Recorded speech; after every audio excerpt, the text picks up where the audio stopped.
নমস্কার। বিচিত্র স্বাদ, কবি রবীন্দ্রনাথ ঠাকুর। আমি যখন পাঠশালাতে যাই, আমাদের ওই বাড়ির গলি দিয়ে 10টা বেলায় রোজ দেখতে পাই ফেরিওয়ালা যাচ্ছে ফেরি নিয়ে। চুড়ি চাই চুড়ি চাই সে হাঁকে, চিনের পুতুল ঝুড়িতে তার থাকে। যায় সে চলে যে পথে তার খুশি, যখন খুশি খায় সে বাড়ি।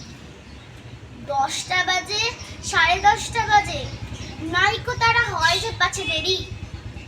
ইচ্ছে করে সেলেট ফেলে দিই, অমনি করে বেড়ায় নিয়ে ফেরি। আমি যখন হাতে মেখে কালি, ঘরে ফিরি 4:30 বাজে। কোদাল নিয়ে মাটি কোপায় মারি বাবুদের ওই ফুল বাগানের মাঝে। কোদাল পাছে পরে পায়ের পাছে, কেউ তো তারে মানা নাহি করে।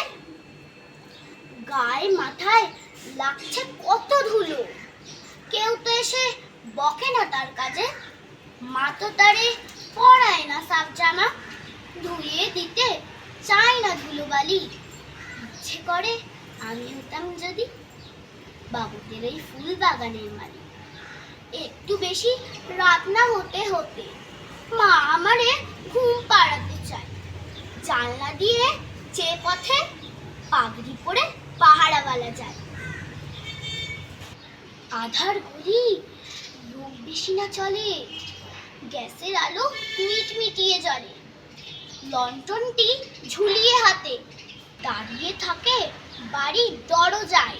রাত হয়ে যায় 10টা 11টা, কেউ তো কিছু বলে না তার লাগি। ইচ্ছে করে পাহারাওয়ালা হয়ে গলির ধারে আপন মনে লাগি। নমস্কার।